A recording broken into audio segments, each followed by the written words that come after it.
Wow, I can't believe you got all that wisdom just from looking at her. How seriously would you take a K-pop idol who says she made a movie that's actually 700 2-second videos about turtles? You'd probably laugh, right? But what if that seemingly quirky line was actually the most important clue to understanding everything about her character? When we first met Zoey in K-pop Demon Hunters, the hit animated film about a girl group who secretly fights demons with the power of music, most of us just saw the bubbly, energetic youngest member who never stops smiling. But here's what's been driving me absolutely crazy. Every single thing about her that seems quirky or random actually forms a perfect pattern, a pattern that thousands of neurodivergent viewers recognized immediately.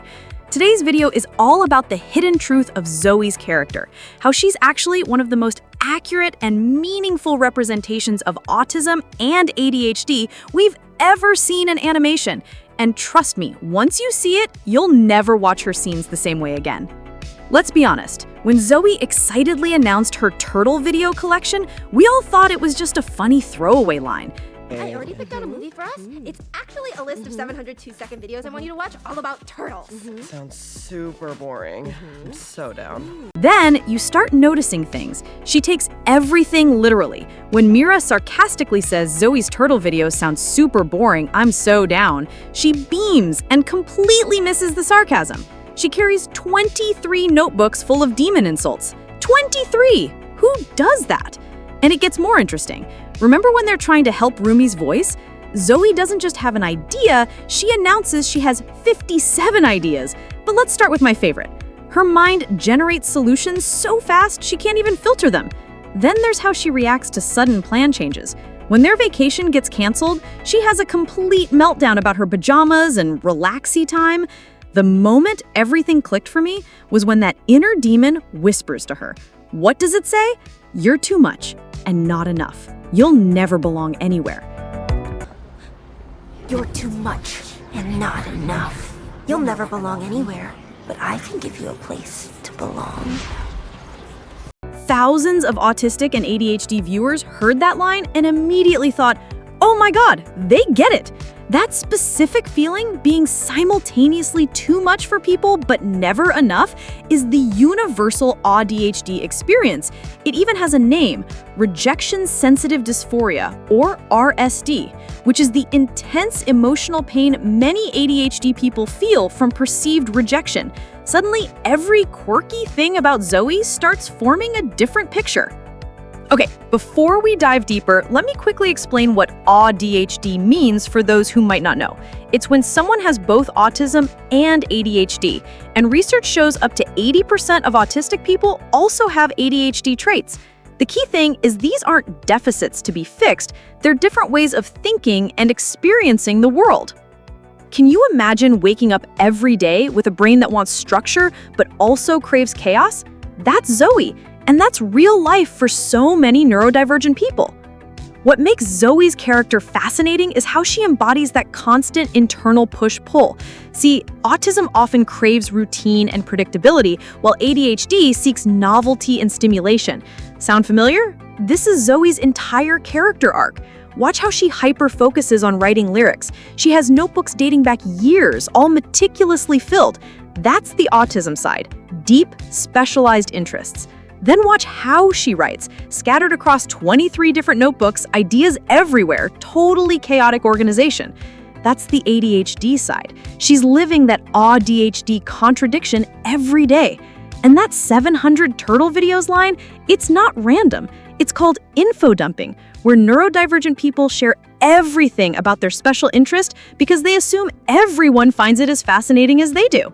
The fact that Rumi just goes, and Mira jokes along, her friends are accommodating her communication style. They get that this is how Zoey connects with people. This is where the story takes a heartbreaking turn. Remember how Zoey's described as having a tendency to people please and always trying to make herself more likable?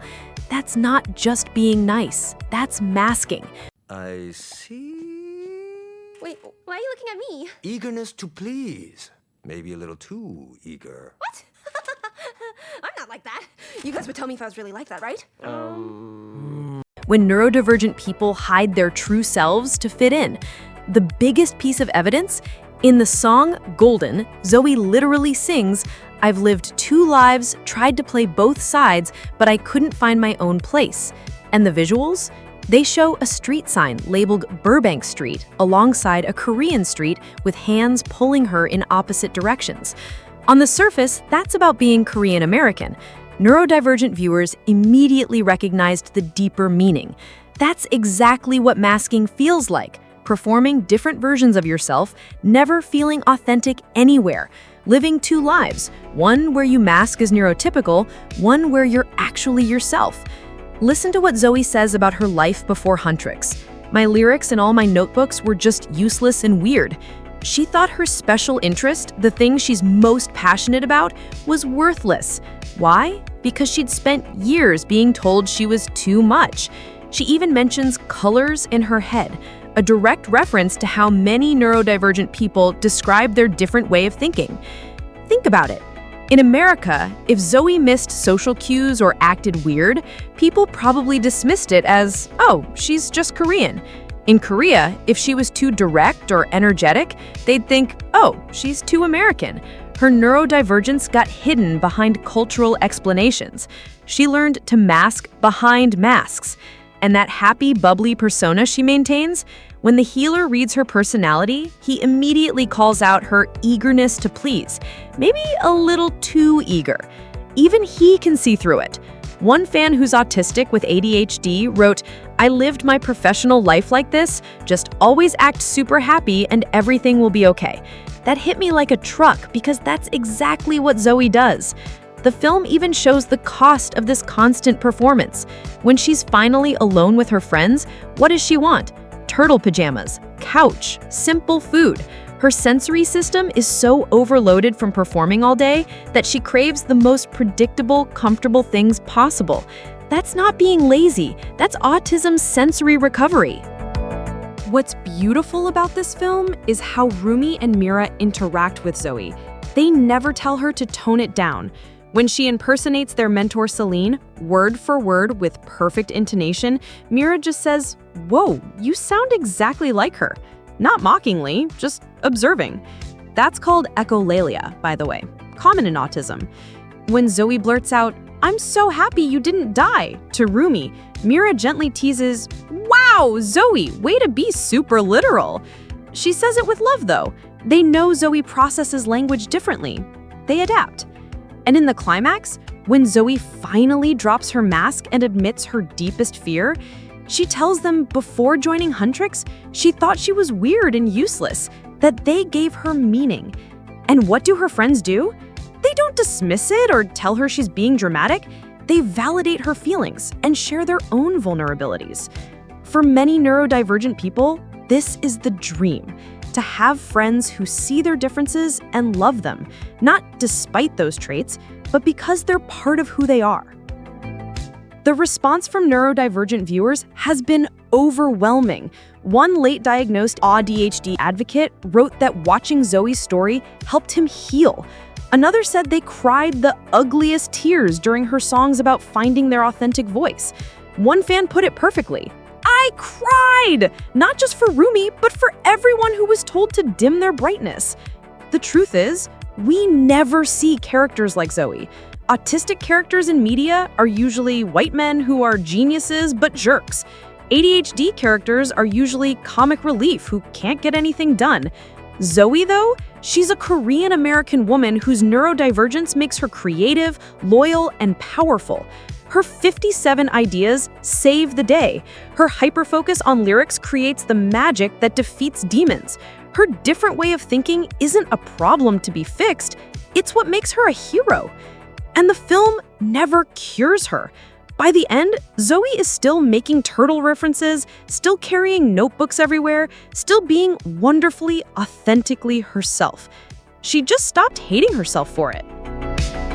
The genius of K-pop Demon Hunters is that it trusted us to recognize ourselves in Zoey without spelling it out.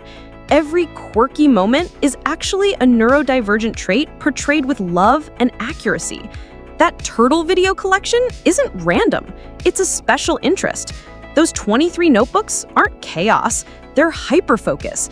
That people-pleasing isn't just being nice, it's survival.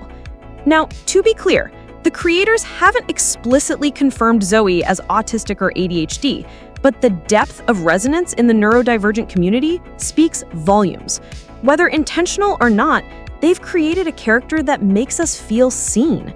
What other neurodivergent coding did you notice in Zoey? How did her story impact you? And what do you think this means for representation in future animations? Let me know in the comments below. Thanks for watching.